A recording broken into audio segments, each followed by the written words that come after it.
Mister bits अपने दो साथी के साथ 2000 साल पुराने एक मंदिर पर उतरता है, जहां पर बिट्स और उसके दोस्त प्राचीन मायन सभ्यता के मंदिरों के राज रहस्य उजागर करने के लिए जाते हैं। मायन्स नहीं चाहते थे कि उनका रहस्य कोई उजागर करे और यहाँ पर कोई आया भी नहीं था।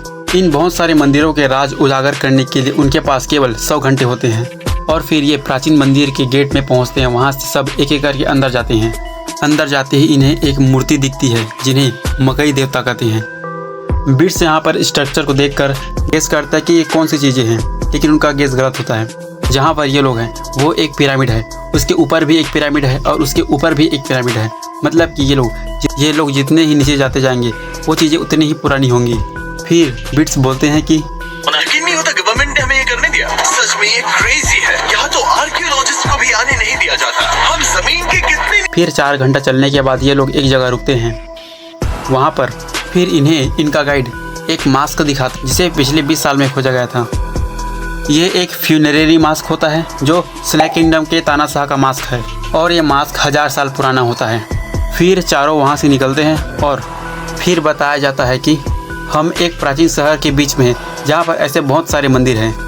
और फिर वीडियो में आगे बिट्स दुनिया के 7 अजूबों में से एक में जाता है और ये एरिया बंदरों और सांपों से भरा हुआ है जहाँ पर जगुआर ने लोगों का शिकार भी किया है।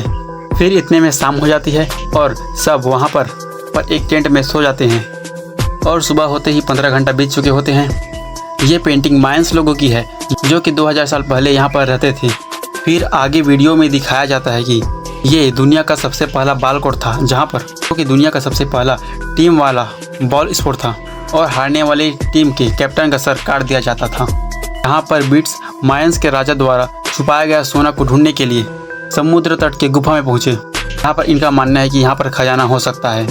फिर आगे वीडियो में बताया जाता है कि मायन्स मानते थे कि ये गुफा धरती के राक्षस का मुंह है और यहाँ पर हजारों की तादाद में चमगादड़ होते हैं जो कि इन पर अपने फूल बरसाने से पीछे नहीं रहते, जहाँ से ये तुरंत निकल जाते हैं। और इतने में शाम हो जाती है और फिर सब रात को ही मसाल जलाकर नए मंदिर की ओर निकल जाते हैं। और फिर यहाँ पर कोई रास्ता न मिलने के कारण ये वापस आ जाते हैं और फिर सो जाते हैं और सुबह उठते ही 40 घंटे हो चुके होते हैं। और फिर यहाँ से निकल कर ये अपने हेलीकॉप्टर में बैठकर दूसरे जगह चले जाते हैं और इसे मायन्स नर्क का दरवाज़ा कहते थे। और फिर इनका गाइड इन्हें बताता है कि मायन्स इसे इंसान इसी गुफा से धरती पर आए और उस गुफा के अंदर दिव्य वृक्ष है जहाँ से निकलकर ही इंसान धरती पर आए हैं। और फिर इन्हें गुफा में जाने के लिए इन पर झाड़ फूक किया जाता है, मतलब कि इन्हें शुद्ध किया जाता है क्योंकि ये एक पवित्र जगह होता है। और यहाँ पर इस गुफा में जाने से पहले गुफाओं के आत्मा से अनुमति लेनी पड़ती है और ये जैसे जैसे अंदर जाते हैं वैसे वैसे गर्मी बढ़ती जाती है और सांस लेने में दिक्कत आती है। सभी के सभी पसीने से भीग जाते हैं। फिर बताया जाता है कि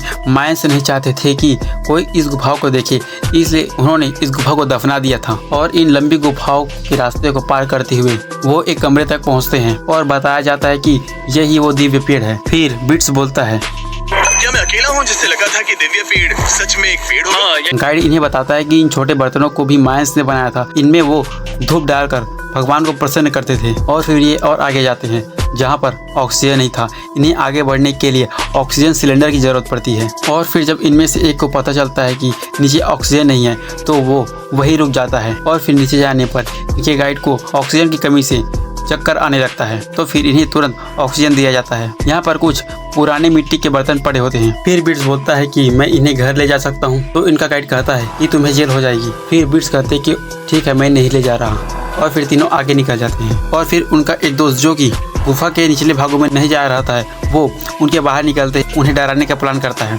ताकि उनके आते ही उन्हें डरा सके। और यहाँ पर भी चमगादड़ होते हैं। फिर बिट्स पूछता है कि चमगादड़ इंसानों को काटते हैं।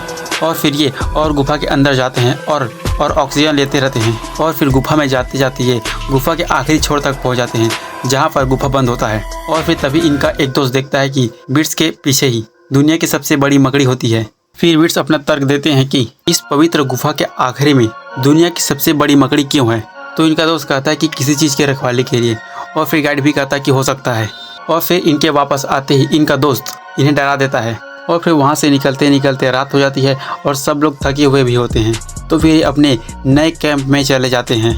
और फिर ये अगली सुबह दुनिया के 7वें अजूबे में जाने वाले थे जिसके लिए इन्हें एनर्जी भी चाहिए थी। और फिर बिट्स ये भी जानना चाहते थे कि मायंस मजे के लिए क्या करते थे। और फिर अगली सुबह दुनिया की सबसे पहली टीम बेस्ड गेम के बारे में बताता है। और फिर बिट्स अगली सुबह बताते हैं कि दुनिया की सबसे पहली टीम बेस्ड गेम जिसमें बॉल थी, 3000 साल पहले मायंस ने एक पिट्स नाम का गेम शुरू किया जिसमें हाथों का इस्तेमाल नहीं कर सकते थे, जहां बास्केटबॉल की तरह ही एक छोटे से लूप में बॉल डालनी होती थी, लेकिन इसमें हाथों का इस्तेमाल नहीं कर सकते फुटबॉल की तरह। और ये वही गेम है जिसमें हारने वाली टीम के कैप्टन का सर काट दिया जाता था और 77 घंटे बीत चुके होते हैं। और फिर ये वही गेम खेलने लग जाते हैं। और फिर बिट्स ने अपने कैमरामैन को भी बुला लिया था, लेकिन बार बार कोशिश करने के बाद भी इन्हें कामयाबी नहीं मिल पाती है। कोई भी लूप में बॉल नहीं डाल पाता और ये गेम चलता रहा, लेकिन बिट्स ने आखिर में गोल कर ही दिया। और फिर ये गेम खेलने के बाद थक जाने के बाद सभी इस तालाब में चले आते हैं। फिर बिट्स कहते हैं कि मैं किसी का सर नहीं काटने वाला, लेकिन नोलन गेम में हार गया है, इसलिए उसे पानी में धक्का दे देते हैं। और फिर सब एक एक करके पानी में कूद जाते हैं और फुल एंजॉय करते हैं। सब बहुत ही अच्छा महसूस करते हैं और फिर उनकी थकान भी चली जाती है। नहाने के बाद सब रिलैक्स हो जाते हैं,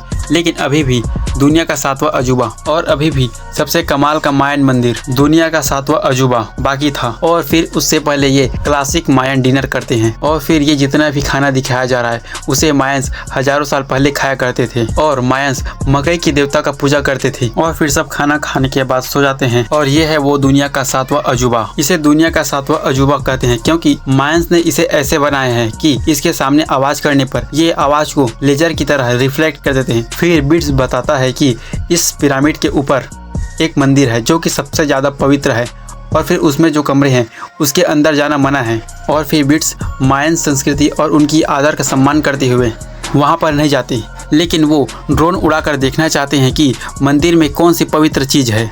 और फिर सब ड्रोन के फुटेज को देखते रहते हैं और मंदिर की तारीफ करते रहते हैं, लेकिन फुटेज में उन्हें कमरा खाली दिखता है। और तब ये ड्रोन वाला आदमी बताता है कि 500 साल पहले जब स्पेनिश आए थे तो वो बहुत सारी चीज़ों को लेकर चले गए थे।